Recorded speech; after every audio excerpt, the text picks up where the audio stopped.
अस्सलामुअलैकुम।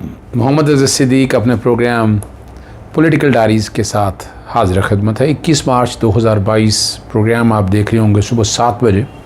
आज Islamabad high court में मरीम नवाज़ और सफदर रवान की अपीलें लगी हुई हैं। इंशाल्लाह सुबह वहाँ भी पेश होना है। पहले जनाब जस्टिस अतर अल्लाह चीफ जस्टिस के पास पीका ऑर्डिनेंस के हवाले से केसेस लगे हुए हैं और उसके मैंने मुख्तलिफ़ दरख्वास्तें दायर की हैं, जिसमें लाहौर हाई कोर्ट का फ़ैसला भी लगाया है। फिर कंवल शाहज़ब की तरफ से जो पैमरा कंप्लेंट फ़ाइल की है सच टीवी के अगेंस्ट, और इसी तरह जो पीका में उन्होंने के ख़िलाफ़ जो डेफमेशन की है, जो उनके ख़िलाफ़ में नाज़ेबा अल्फाज इस्तेमाल किए हैं, वो भी बाकायदा कंप्लेंटें FIA में जा चुकी हैं, वो भी रिकॉर्ड का हिस्सा बना दिया है। और लाहौर हाई कोर्ट का फ़ैसला भी ख़ास तौर पर रिकॉर्ड का हिस्सा बना दिया गया है। अब ये सारी चीज़ें हाँ, उसके अलावा और भी कुछ केसेस लगे हुए हैं। उस पर भी मैं इंशाल्लाह इस्लामाबाद हाई कोर्ट, तो पीर वाला दिन जो है इस्लामाबाद हाई कोर्ट में आज गुजरेगा। काफ़ी डेवलपमेंट हो चुकी हुई हैं।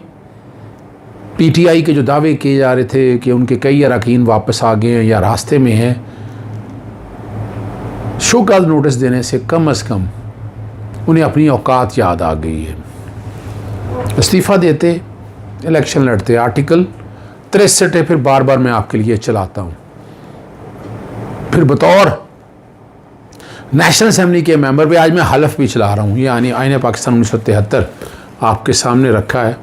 शेड्यूल के अंदर बाकायदा जो हलफ है जो नहीं बतौर आप आ जाएं MNA के तौर पे, ठीक है ना जी, MNA के तौर पर जो हलफ है आपका, वो हलफ भी आपके सामने मैं चला दूंगा कि वो जो हलफ आपने लेना है अपना मेंबर नेशनल असम्बली के तौर पर, ये ठीक है जी, वो चल जाएगा सुबह। और तकरीबन ऑलमोस्ट हर एक के हलफ दिए हुए हैं इस पार्ट के अंदर कि आपने क्या क्या काम करना है, इस आईने पाकिस्तान पर मुकम्मल अमल दरामद करना है। तहरीक अदम एतमाद में से हवा निकल आई। बिलावल भुट्टो ने जिस तरह वो धमकियां दी हैं, तो बिल्ली जो है ना वो थैले से बाहर आ गई। मैंने ट्वीट किया था इसके ऊपर, बिल्ली थैले से बाहर आ। और बिलावल भुट्टो ने साफ साफ कहा कि वो OIC की कॉन्फ्रेंस होने नहीं देंगे। तो ये स्टेट्समैन तो ना हुए, बैरूनी एजेंडा तो आप लोगों के सामने आ चुका है ना। अब जो मर्जी कहते रहें, जो मर्जी जिस तरह मर्जी का, जो बात आपसे निकल चुकी है वो आपसे निकल चुकी है। या आपकी पॉलिटिकल ट्रेनिंग या मैच्योरिटी नहीं आई, या आपसे कहलवाया गया। और किसने कहलवाया? वो आपके आसपास चेहरे उतरे हुए थे उन सब के, परेशान वो फिरते हैं। और अगर ये लूटे वापस आ जाएं तो फिर ज़हन में रख लीजिएगा इत्तेहादी तो आपके साथ ही खड़े हैं। तहरीक अदम एतमाद बज़ाहिर जो है वो नाकाम होती नज़र आ रही है। आज सुप्रीम कोर्ट के सामने हेयरिंग भी है, जो सुप्रीम कोर्ट बार एसोसिएशन की तरफ से थी कि पुरअमल एहतजाज के बारे में, और प्रेसिडेंशियल रेफरेंस भी आ चुका है जो आर्टिकल 63A की इंटरप्रिटेशन के हवाले से है। और इंटरप्रिटेशन क्या होनी है? 63A के आर्टिकल में इसकी हिस्ट्री बड़ी वाज़ेह है कि ये क्यों आया। छांगा मांगा की सियासत हुई, पीर साबिर शाह का केस आपके उनके सामने मौजूद है। यहाँ गुलाम हैदर वाई के दौर में भी, यानी जहाँ पर आप ख़रीद व फ़रोख्त करते रहे, और ये ख़रीद व फ़रोख्त बड़ी वाज़ेह, यानी कुछ ढकी छुपी बात नहीं है। तो उस वक्त मिसाक़ जमहूरियत को सामने रखते हुए जो आर्टिकल 63A लाया गया, 2 वजूहात थी उसके अंदर। एक तो है कि आपने डिफेक्शन नहीं होने देनी, दूसरा अगर डिफेक्शन कर जाए तो वह नाहल हो जाएगा। अब वो नाहल कितने अरसे के लिए होगा ये नहीं बताया हुआ आईन पाकिस्तान 1973 ने। इसी तरह आर्टिकल 62(1)(f) में भी नाहली ये नहीं बताई कितने अरसे के लिए। तो उसकी सुप्रीम कोर्ट ने इंटरप्रिटेशन करते कहा फॉर लाइफ है, और वो फॉर लाइफ बिल्कुल ठीक है। अभी आप बता दें कि नवाज शरीफ ने जो झूठ बोला, या जिन लोगों ने, किसी ने आके माजरत की हो, माफ़ी मांगी हो, बिल्कुल ही माफ़ी मांगी। अब जो मर्जी कह दें, तो आप कहाँ से आगे सादक और अमीन? और ये सादक और अमीन का कॉन्सेप्ट मैंने तहरीर अपने मिनाजुल कुरान की यूनिवर्सिटी में वहाँ जाना हुआ एज ए चीफ गेस्ट के तौर पर या गेस्ट के तौर पर। तो मैंने तकरीर में यही मैंने कहा हमने मजाक उड़ाया हुआ है सादक और अमीन के हवाले से इसमें कोई शक नहीं है कि आका दूजा हजूर नबी करीम सल्लल्लाहु अलैहि वसल्लम सादक और अमानतदार के हवाले से जो पैरामीटर तय किए वो हम नहीं कर सकते। लेकिन क्या किसी को सच्चा नहीं होना चाहिए, किसी के ईमानदार नहीं होना चाहिए? वो तो प्रिंसिपल आपने देने हैं ना, और वो प्रिंसिपल का इतलाक आप पर होगा और आपको उस पर अमल दरामद करना है और होके रहना है। और दुख होता है कि तमाम मजहबी जमातें मजाक उड़ा रही होती हैं और उसके नुमाइंदे जो उनके लीडर हैं वो मजाक उड़ा रहे होते हैं। कम कम सीख ही लें, पूरी दुनिया में ये सोसाइटल वैल्यूज़ हैं, मुआशरे का हुस्न है। इस हवाले से आप झूठ और फ्रॉड को समझते कुछ नहीं है, आप करप्शन को कुछ नहीं समझते हैं, तो इन चीज़ों को तो बेहतरी की तरफ लेके जाना है ना। आज सुप्रीम कोर्ट इस मामले में देखेगी, और जहाँ सदारती रेफरेंस के हवाले से बात है, आर्टिकल 63 की इंटरप्रिटेशन के हवाले से है, सुप्रीम कोर्ट ने बाकायदा जो नोटिस करके बुला लिया हुआ है सियासी जमातों है, सियासी जमातों के वकीलों की बातें भी सुनी जाएंगी। आर्टिकल 63 है कि अब किस मुंह से ये कहेंगे, यानी ये किस मुंह से कहेंगे कि तरीके एतमाद के लिए लोटों की खरीदो फरोख्त ला सही वैसे ही आने दिया जाए। क्यों आने दिया जाए इन लोगों को? इन लोगों को आने की इजाज़त नहीं हो सकती है। याद रखिएगा, याद रखिएगा, इन लोगों को आने की इजाज़त बिल्कुल नहीं हो सकती है। ये क्यों आए हैं? क्यों इजाज़त दी जाए ऐसे लोगों को कि ये बैठकर अगर ज़मीर इनका जिंदा है तो बात बड़ी वाज़ी है, इस्तीफ़ा दे, इस्तीफ़ा देकर दोबारा इलेक्शन लड़े और आ जाए मैदान में। रोका किसी ने नहीं है। और मैंने इसमें कहा था अभी तक मुकदमा दर्ज नहीं हुआ, इन लोगों के खिलाफ मुकदमा दर्ज होना चाहिए। एविडेंस बहुत मौजूद है, इतनी एविडेंस मौजूद है आपके पास कि कोई मुश्किल काम नहीं है और इनके लिए रास्ता बड़ा काम है। फिर इस पर मैंने जुडिशल कमीशन बनाने का भी कहा था, आज भी इसके ऊपर जुडिशल कमीशन तश्कील दे दिया जाए तो बहुत सी चीज़ें वाज़ी आ जाएंगी। टेलीफोन का डाटा रिकॉर्ड मौजूद है, जो इमरान खान ने शोकस नोटिस दिया, इनमें टीवी के बयान हैं, फिर उनका सिंध हाउस में मौजूद होना, और उस वक्त तमाम सियासी जमातें खासतौर पाकिस्तान मुस्लिम लीग नून, पाकिस्तान पीपल्स पार्टी और उसकी प्रोटेक्शन, यानी ये तो आप जो है ना बुराई को और इस काम को जिस तरह रोकने की कोशिश करते रहे हैं, नहीं रोक रहे हैं माजरत के साथ, कि आप उनको अब छुपा कर आपने ये बात इस बात का सबूत दे दिया है कि आपके पास है कुछ नहीं। और डरते क्यों हैं? उनको घरों में जाने दें, घर से आके इलेक्शन की छांगा मांगा की सियासत ही चल सकती है। अगर सुप्रीम कोर्ट ने इंटरप्रिटेशन में कह दिया कि इट इज़ फॉर लाइफ, और वैसे भी it is for real, interpretation में आगे कह दें कि इट्स फॉर लाइफ, जब फॉर लाइफ आ जाएगी तो फिर बात नहीं रह जाएगी, फिर बात हो जाएगी ख़त्म, और फिर आपके पास रास्ता रह जाएगा बहुत थोड़ा।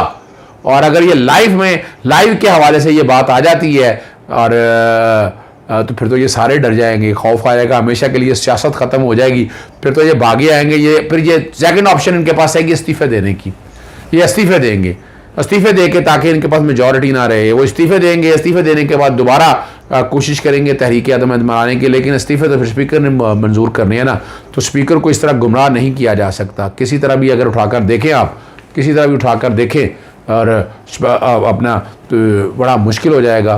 फिर बात आपको समझिएगा कि अगर हम यूँ ले जाएं, चले हम ज़रा for that sake of argument हम इसको इस बात पे ले जाएं कि आपको इस तरह डिफेक्शन करने की इजाज़त दी जाए, तो किस मुंह से करेंगे आप? क्या जस्टिफिकेशन है आपके पास? आपके पास तो कोई जस्टिफिकेशन नहीं है ना। आपको आज़ादी है वो करें आप। तो जब डिफेक्शन आ जाएगी ये तो फिर बड़ी बुरी तरह फंस चुके होंगे ना, बहुत बुरी तरह फंस चुके हैं। अपोजिशन की जमातें, उनके पास कहने के लिए कुछ नहीं है, उनके पास रास्ता कुछ नहीं है, और अगर वो रास्ता बनाना चाहें तो उन्हें रास्ता बड़ा कम मिलेगा। और उस रास्ते तक पहुंचने के लिए कल वो भी इस गड्ढे में आ सकते हैं, कल वो भी फंस सकते हैं।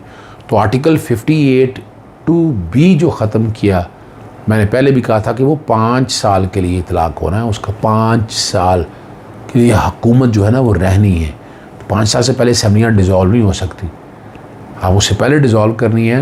इख्तियार तो आपके पास मौजूद है, और मैं ऐलान कर चुका हूँ पहले भी, आपको याद होगा मैंने कहा था वक्त से पहले अगर असम्बलियाँ डिज़ोल्व की इसको चैलेंज किया जाएगा, आला अदालतों में चैलेंज किया जाएगा। मैं पहले भी कह चुका हूँ, मैं अब भी दोहराता हूँ कि आपके पास रीजनिंग होनी चाहिए। अर्ली इलेक्शन कराने का है तो फिर कंसेंसस आपका अगर तमाम सियासी जमातों में तो वो एक अलग बात है कि तमाम सियासी जमातें कंसेंसस कर लेते हैं, ठीक है अर्ली इलेक्शन, लेकिन अर्ली इलेक्शन की ज़रूरत क्या है? इस वक्त मुल्क बहुत मुश्किल हालात से गुजर रहा है। अगर फैसला कर लेते हैं तो वेल एंड गुड, लेकिन एक बात है कि इमरान खान ने साबित कर दिया महंगाई कहाँ गई, और लॉ एंड ऑर्डर, अपना बैड गवर्नेंस, सारी इस वक्त तवज्जो जो है ना सारा, और कहने के लिए कुछ नहीं। अब चूरन बिकना इनका सबका बंद हो चुका है, चूरन बिकना इनका बंद हो चुका है। और अब इमरान खान साहब के उस दौर में जो प्रेस कॉन्फ्रेंस में वज़ीरों ने या बाकियों ने की है और उन्होंने कहा कि हमने मईशत काफ़ी कंट्रोल कर ली है, और ये उनका कहना हुकूमत कहीं नहीं जा रही, पाकिस्तान में पुरअमन एहतजाज है, उसको सहराते हैं, और वो अम्र बिल मारूफ और नही अनिल मुनकर हमारे माशरे की बुनियाद है, और वज़ीर-ए-आज़म ने ये फ़ैसला कर लिया हुआ है। और अब जो सब चीज़ें कहते हैं वो शुक्र अदा करते हैं कि 5 रुपये बिजली सस्ती कर दी है, 10 रुपये पेट्रोल सस्ता कर दिया है, और तहरीक अदम एतमाद कहना ये है कि अवाम ने नाकाम बनाई है। उन्होंने कहा गैर जमहूरी तरीके से हटाने की, ये जमहूरी तरीका तो है नहीं, जब आप वोट ख़रीद रहे हैं, ज़मीर नहीं ख़रीदे तो ये गैर जमहूरी तरीका ही है ना, तो ये जमहूरी तरीका तो है नहीं, डिक्टेटोरियल सिस्टम है ना सारा। और अगर वाकई है तो मेरा ख़्याल है अब चीज़ें बड़ी वाज़े तौर पर आ चुकी हैं, और उन्होंने बातें वही हैं दोहराई हैं, 1985-88 वाला दौर नहीं है, ठीक है ना। और जो भी इमरान खान को धोखा देगा वो बेआबरू होगा, उसके टके की इज़्ज़त नहीं रहेगी। हमने वैसे देख तो लिया जावेद हाशमी का क्या हुआ, आयशा गुलेलाई जो है उनका क्या हाल हुआ, हमने सब की शक्लें देख ली हैं, और ये भी क्लियर कर दिया है कि हुकूमत और फ़ौज एक पेज पे हैं। एक मैं बात प्रोग्राम ख़त्म करने से पहले जो ये बैठकर इल्ज़ाम लगा रहे हैं कि एस्टैब्लिशमेंट ने, खुदारा ये 5th जनरेशन और 6th जनरेशन वारफेयर का हिस्सा मत बने, कोई ताल्लुक़ नहीं है आर्मी एस्टैब्लिशमेंट का इस कॉन्टेक्स्ट में, क्यों आप इस बात को ख़राब करने की कोशिश कर रहे हैं। सिविल ब्यूरोक्रेसी एस्टैब्लिशमेंट भी मौजूद है, आर्मी अपना अदलिया की एस्टैब्लिशमेंट भी मौजूद है, तो एस्टैब्लिशमेंट जो है ना, ये सिर्फ इसको कन्फाइन इस हद तक मत किया करें। बातें कुछ ऐसी हैं जो मैं नहीं कहना चाहता कि यहाँ सबसे ज़्यादा ख़राब जो है वो आपके सिविल एस्टैब्लिशमेंट ने हालात ख़राब किए हैं, और उन्होंने इमरान खान को नहीं चलने दिया, और वो जो कि पाली उन्होंने हुई थी, इसलिए बातें हैं, इसलिए मसाइल हैं। और मैंने कुछ टीवी चैनल पे बात हुई, गुफ्तगू वो पोर्शन अगर अवेलेबल हुआ तो वो चल जाएगा, ज़रा पहले वो देख लेते हैं।